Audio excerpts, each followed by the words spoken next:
Hello student, आज की नई क्लास में आपका स्वागत है। जैसा कि आप सब जानते हैं कि बोर्ड की क्लासें हमारी 10th और 8th दोनों एक साथ मैथ की चल रही है। 8th में हम चैप्टर नंबर 6 सॉल्व कर रहे हैं, जिसमें हमने 6.1 और 6.2 कंप्लीट कर लिया है। तो इनके वीडियो देखने के लिए डिस्क्रिप्शन बॉक्स में लिंक दिया हुआ है, जिस पे जाकर हमारे पुराने वीडियो देख सकते हैं। जो भी नए स्टूडेंट हमारे चैनल से जुड़े हैं वो चैनल को सब्सक्राइब करना ना भूलें। पुराने स्टूडेंट भी जिसने चैनल सब्सक्राइब नहीं किया है तो वो भी चैनल सब्सक्राइब करें, ताकि जो भी नए वीडियो आएंगे उनका नोटिफिकेशन आप तक पहुंच सके।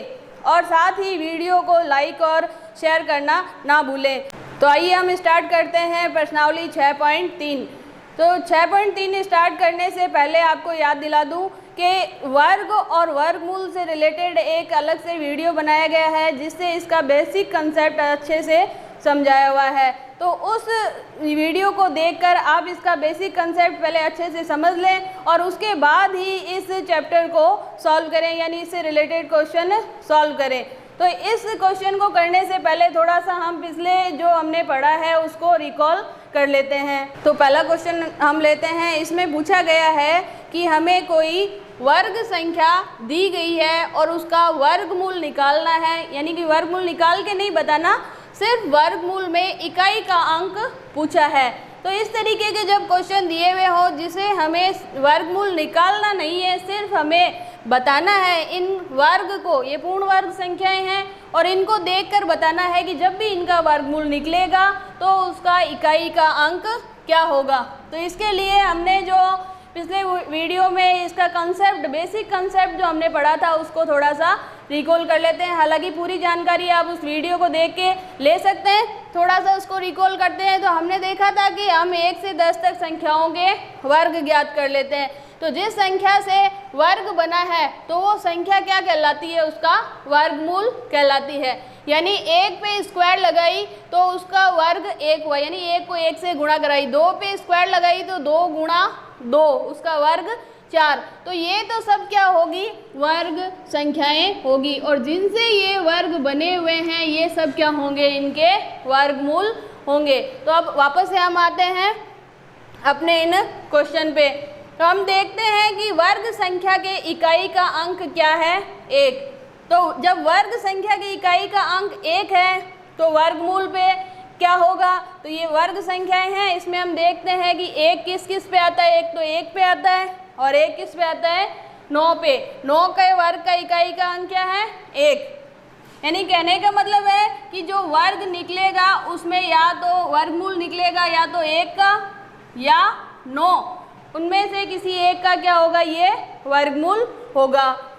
फिर यही हमें आंसर में लिखना है, क्योंकि हम इस वर्ग का आंसर कैसे लिखेंगे कि वर्ग संख्या के इकाई का अंक 1 है, अतः वर्गमूल में इकाई का अंक या तो 1 होगा या 9 होगा। नेक्स्ट हम देखते हैं कि इस संख्या में इकाई का अंक क्या है, 6 है। फिर हम अपनी वर्ग संख्या में देखते हैं कि 6 किस किस में आ रहा है, एक तो यहाँ जो कि 4 का वर्ग है, और दूसरा किस में 6 आ रहा है, ये 6, यानी कि एक तो 4 और एक 6। तो इसका जब हम वर्गमूल निकालेंगे तो इकाई का अंक क्या होगा, 4 या 6। अब वहाँ तो क्या है, हम ढूंढ के लिखते हैं कि क्या होगा, लेकिन इसकी एक ट्रिक होती है। एक अंक अगर हम ज्ञात कर लेते हैं तो दूसरा क्या होगा, इन दोनों अंकों का जोड़ 10 होता है, ये हमेशा याद रखना। यानी कि कहने का मतलब है इकाई का अंक 1 है तो हम जानते हैं 1 का वर्ग 1 होता है, तो इकाई का अंक 1 होगा। दूसरा, हमें उसमें ढूंढने की आवश्यकता नहीं है, हम इसमें क्या जोड़ेंगे कि 10 आ जाएगा तो 9। ऐसे ही इकाई का अंक 6 है तो 6 किसका होता है, तो हमने यहाँ देखा कि 16 एक तो 4 के वर्ग में आता है और एक 6 के वर्ग में आता है। तो अगर हमने एक संख्या, एक नंबर फाइंड आउट कर लिया तो दूसरा क्या हो जाएगा, इसमें क्या जोड़ेगी, 10 आ जाए तो 6 आ जाएगा। तो या तो इकाई का अंक 4 होगा या 6। ऐसे ही इस क्वेश्चन में वापस से 1 आ रहा है, तो जो हमने इसमें किया था 1 या 9। अब इसमें देखते हैं इकाई का अंक 5 है, तो 5 सिर्फ एक ही संख्या में आता है, 5 के वर्ग में। तो देख लीजिए और किसी भी वर्ग का इकाई का अंक क्या है, 5 नहीं है।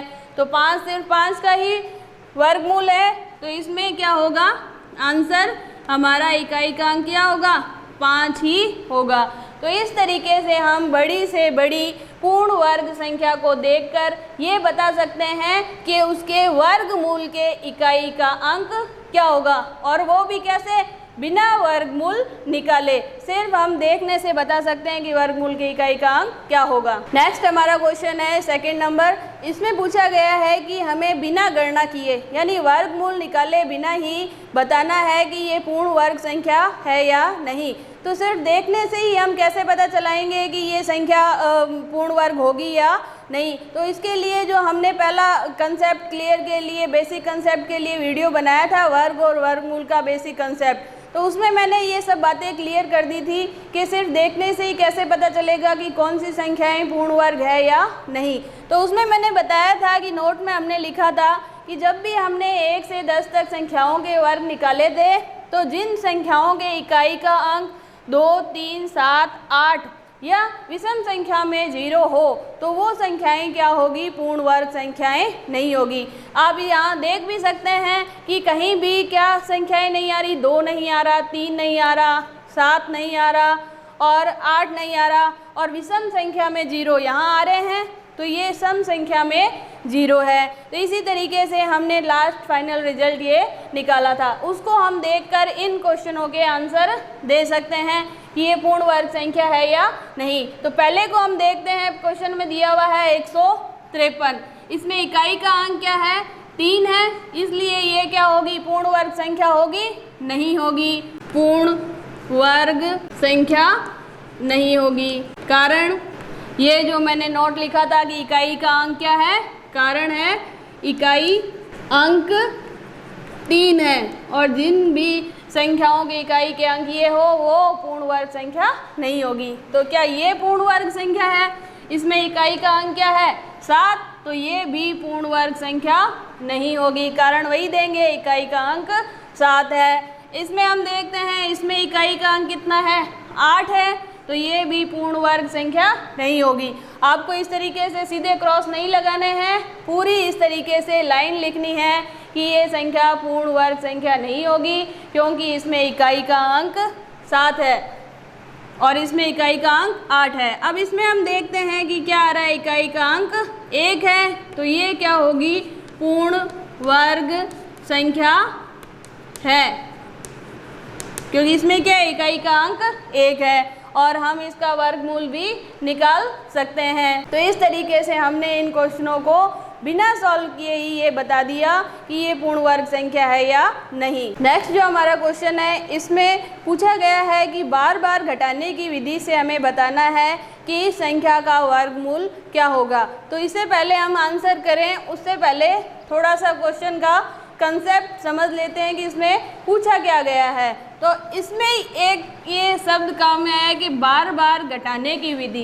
तो ये कौन सी विधि है कि हमने जब ये 6.1 की थी तब हमने एक पैटर्न पढ़ा था, जिसका आप पिछले वीडियो में ये पूरा पढ़ चुके हैं। जब हमने 6.1 की थी तो हमने क्या देखा था कि कोई भी पूर्ण वर्ग संख्या है, जैसे मान लो 9 है या 16 है, तो जो भी पूर्ण वर्ग संख्या थी उसको हमने विषम संख्याओं के योग के रूप में लिखा था। जैसे मान लो हमें 9 को विषम संख्याओं के योग के रूप में लिखना था, तो 1 + 3 + 5 इस तरीके से लिखते थे, यानी कि इसका जो वर्गमूल आता था उतनी ही संख्या में विषम संख्याएं जोड़ते थे। तो ये तो हमने सीखा था विषम संख्याओं के योग के रूप में, कब, जब हमें पूर्ण वर्ग संख्या को प्रदर्शित करना है। अब ये जो क्वेश्चन है इसमें हमें वर्गमूल ज्ञात करना है। तो ये वर्गमूल की विधि इस विधि की ही जस्ट अपोजिट है। इसमें हमें विषम संख्याओं के घटाते जाना है और फिर उसका वर्गमूल निकालना है कि उसका वर्गमूल क्या होगा। तो आइए इसको हम हल करते हैं।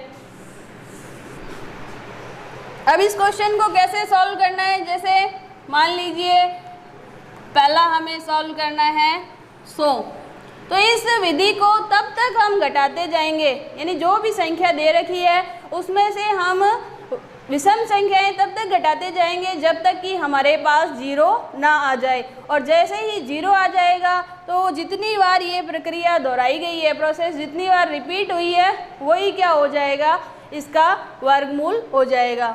जैसे 100 में से हमने 1 घटाया, पहली विषम संख्या, एक विषम संख्याओं के बारे में हम पहले से चर्चा कर चुके हैं। सेकंड, यही जो हमने घटाया है इसको वापस से यहाँ लिखेंगे। अगली विषम संख्या 3, इसको घटाया तो 96, फिर इस 96 को वापस यहाँ रखेंगे। अगली विषम संख्या 5, इसमें से माइनस किया तो 91, 91 में से 7 तो हमारे पास रहेगा 84, 84 में से अगली विषम संख्या 7 के बाद अगली विषम संख्या 9, 84 में से 9 गए तो 75, फिर इसमें से अगली संख्या 11, 7 में से 64, 64 में से माइनस किए 13, 51, 51 में से 15 घटाए 36। नेक्स्ट यहाँ हमारे पास स्टेप आ गए 6, 7 और ये 8, 8 के बाद यहाँ 9, लास्ट हमारे पास आया 36। 36 में से हम विषम संख्या 15 तक घटा चुके हैं। अगली आई 17,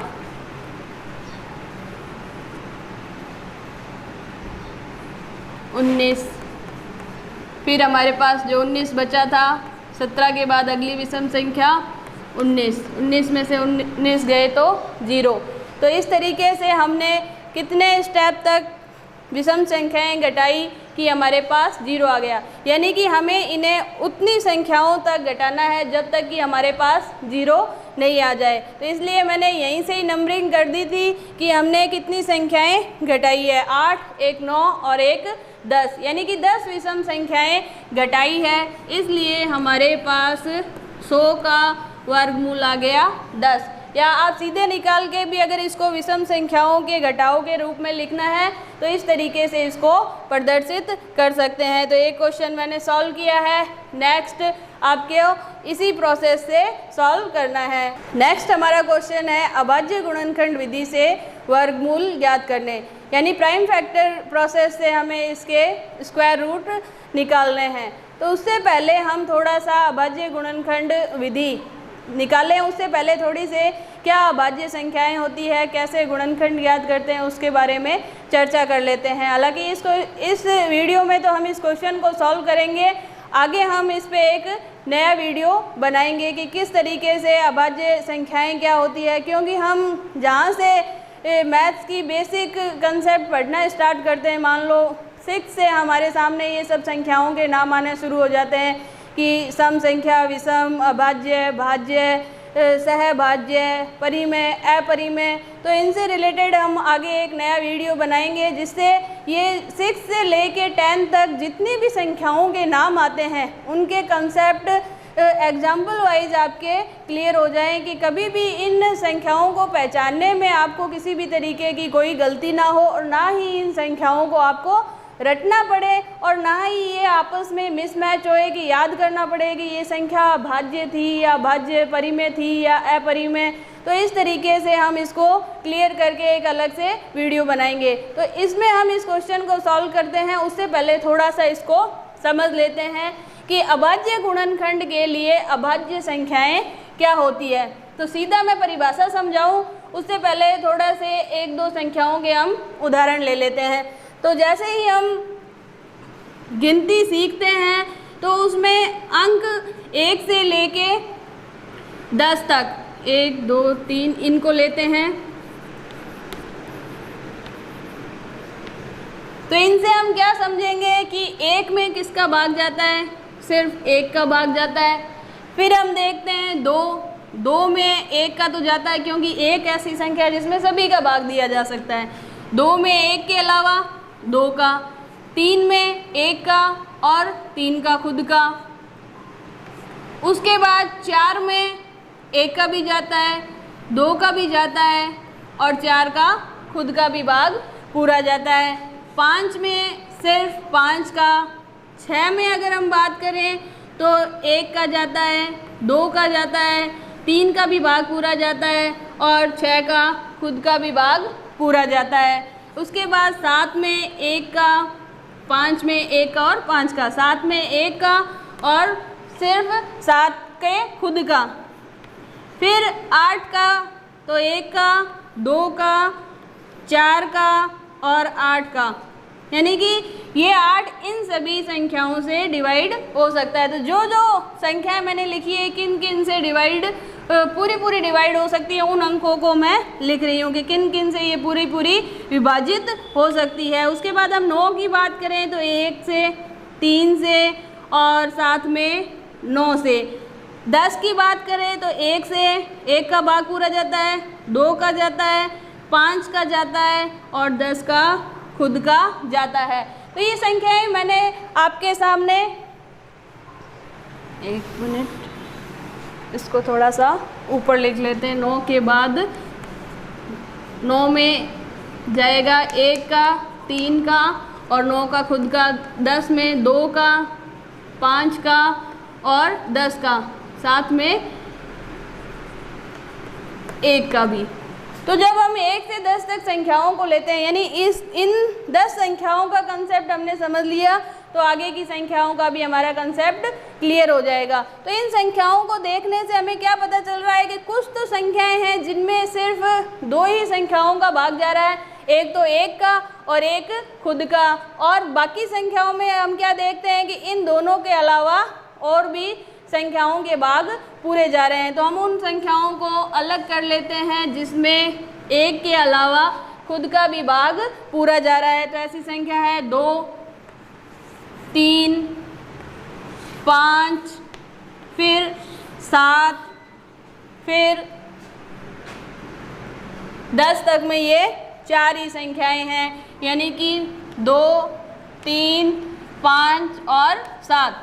तो हम क्या देखते हैं कि ऐसी संख्याएं जिसमें 1 के अलावा खुद का ही भाग जाए और किसी भी संख्या का पूरा भाग नहीं जाए, वो किसी और संख्या से डिवाइड ना हो, तो वो संख्याएं क्या कहलाती हैं? हमारी अभाज्य संख्याएं कहलाती है। अभाज्य संख्याएं। तो ये तो हमने 1 से 10 तक में लिखी है। और भी अगर हम अभाज्य संख्याओं को देखें, आप कहोगे 1 में, तो 1 क्या है? सब में जा रहा है, तो 1 तो ना तो भाज्य है और ना ही अभाज्य, इसको अलग रखते हैं। तो अभाज्य संख्याओं में हम लिखेंगे 2, 3, 5, 7।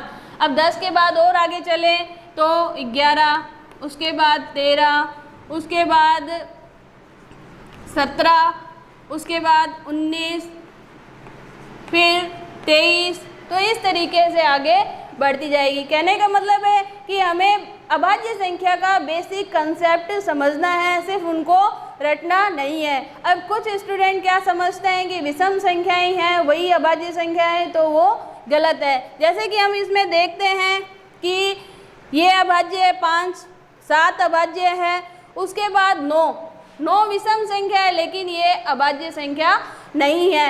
क्यों? क्योंकि यहाँ तक तो सेम चीज़ आ रही थी, ये सम आ गई, लेकिन उसके बाद ये विषम और ये विषम।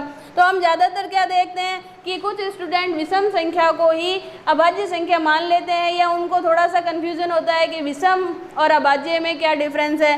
तो हम यहाँ देख रहे हैं कि 2 सम तो है लेकिन फिर भी अभाज्य है। अब ये 9 विषम है लेकिन ये अभाज्य नहीं है। क्यों? क्योंकि मेन हमें अभाज्य संख्या का यही कंसेप्ट ध्यान में रखना है कि या तो उस संख्या में सिर्फ 1 का भाग जाए या उसका खुद का जाए भाग पूरा, तो ही वो क्या होगी? अभाज्य संख्या होगी, प्राइम नंबर होगा। क्लियर है? तो ये अभाज्य संख्याएं होगी। अब हमें क्या करना है कि अभाज्य गुणनखंड विधि से हमें वर्गमूल निकालना है। तो अभाज्य गुणनखंड विधि क्या होती है? एक तरीके से भाग की ही विधि होती है। बस हमें उसमें ये ध्यान रखना है कि जो भी हम जिस संख्या में भाग देंगे तो वो भाग देने वाली भाजक संख्याएं क्या होगी, ये अभाज्य संख्याएं ही काम में ली जाएगी। ऐसा नहीं है कि हम 2 के बाद 3, 3 के बाद 4 या 5 या 6 ऐसे सभी का भाग दे दें। भाग देने में हमें इन्हीं अभाज्य संख्याओं का यूज लेना है। तो इसी तरीके से हम इस अभाज्य गुणनखंड विधि से वर्गमूल ज्ञात करेंगे। तो अभाज्य गुणनखंड विधि से इसको हम सॉल्व करते हैं। तो पहले क्वेश्चन में तो मैं पूरी विधि समझा रही हूँ, नेक्स्ट क्वेश्चन इसी की तरीके से है। तो आप 1-2 क्वेश्चन मैं सॉल्व करूँगी और बाकी के आप सॉल्व करके उसके आंसर कमेंट बॉक्स में ज़रूर शेयर करें। पहला ये दे रखा है 729। तो जब भी अभाज्य गुणनखंड विधि हल करें तो हमें इस तरीके से एक हॉरिजॉन्टल और एक वर्टिकल लाइन लगानी है।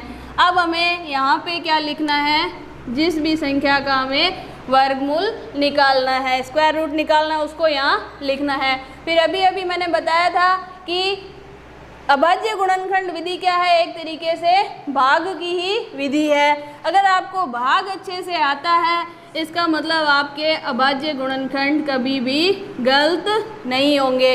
अब कैसे इसको इस तरीके से हम लेके आएंगे, साथ में दूसरी बात मैंने बताई थी कि अभाज्य गुणनखंड विधि में हम हर एक संख्या का भाग नहीं देके सिर्फ अभाज्य संख्या को ही भाग देंगे। तो पहली हमारी अभाज्य संख्या है 2।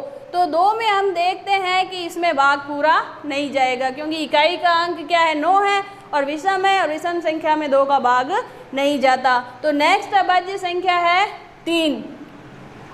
अब 3 का भाग देना है हमें इस 729 में। तो पहला अंक 7 है, भाग आप सभी को देना आता है तो हम इसमें भाग देंगे 3 दूनी 6। 7 में से 6 गया 1, अगला अंक उतारा 2, 12 हो गए। 3 का बड़ा इतनी बार बढ़ा कि 12 आ जाए, 3 चौक 12। फिर ये भाग पूरा, नेक्स्ट हमने उतारा 9, 3 का बड़ा 3 बार बढ़ा तो आया 9। तो हमारे पास भागफल कितना आया, 243। तो जो जो भागफल आएगा वो इस के नीचे लिखते जाएंगे 243। नेक्स्ट हमें क्या करना है, इसी का भाग देना है, यानी जब तक इस अभाज्य संख्या का भाग चलता रहे तब तक उसी का देना है और जहाँ पे भाग पूरा नहीं जाए तो हमें अगली अभाज्य संख्या लेनी है। अब हमें क्या करना है, इस 243 में 3 का भाग देना है। तो 2 संख्या हमने ली क्योंकि पहली संख्या तो छोटी है, भाजकता के नियम आप सभी जानते हैं। तो 3 का बड़ा इतनी बार पढ़ेंगे कि 24 आ जाए, 3 सत्ते की 3 अठे 24, घटाया 0। नेक्स्ट हमने उतारा 3, 3 एकम 3। तो कितनी बार भाग गया, 81 बार। तो जितनी बार भाग जाएगा उसको यहाँ इस जगह नीचे लिखते जाएंगे। नेक्स्ट हम देखते हैं कि अभी भी 3 का भाग जाएगा। तो मैं तो यहाँ से सीधा दे सकती हूँ, अगर आपको भी सीधा भाग देना आता है तो यहाँ सीधा लिख दीजिए। अगर इस तरीके से सीधा भाग नहीं देना आता तो रफ में इस तरीके से भाग दे के भागफल लेके आ सकते हैं, वो यहाँ यूज़ कर सकते हैं। तो 81 में 3 का भाग दिया, 3 दूनी 6, 2 बचे बन गए 21, 3 सते 21। फिर 3 का भाग जाएगा तो हम जानते हैं 3 का बड़ा कितनी बार पढ़ेंगे कि 27 आ जाए, 9 बार, 3 निम 27।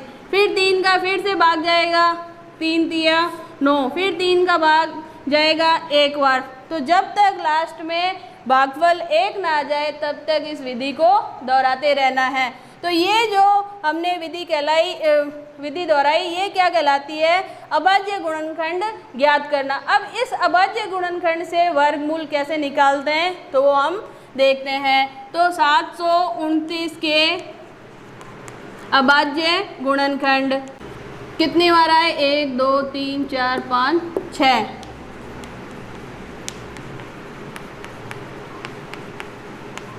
ये हमने इसको इसके सामने लिख दिया। अब हमें क्या ज्ञात करना है, इसे वर्गमूल ज्ञात करना है। तो जैसे ही हम वर्गमूल ज्ञात करेंगे तो ये जो हमने अभाज्य गुणनखंड लिखे हैं, इनसे हमें क्या ज्ञात करना है, वर्गमूल। तो हमें क्या करना पड़ेगा, इनके दो दो के जोड़े बनाने पड़ेंगे। तो ये एक जोड़ा, ये दो जोड़ा और ये तीन जोड़ा। तो इनके एक एक तीन जोड़े बन चुके हैं, तीन तीन के तीन जोड़े बने। अब हमें क्या करना है कि हर एक जोड़े में से एक अंक अलग से लिखना है। इस जोड़े में से एक अंक लिखा, इस जोड़े में से एक अंक लिखा और इस जोड़े में से एक अंक लिख दिया। अब क्या करना है, इन सबको आपस में गुणा करवा देनी है। 3 का बड़ा 3 बार 9, 9 तिया 27। तो ये 27 क्या हो जाएगा, 729 का वर्गमूल हो जाएगा। तो इस तरीके से हमने अभाज्य गुणनखंड विधि से वर्गमूल ज्ञात किया। जिसको भी सीधा भाग देना नहीं आए वो रफ में इस तरीके से प्रत्येक संख्या में अभाज्य संख्याओं के भाग देके वर्गमूल ज्ञात कर सकते हैं।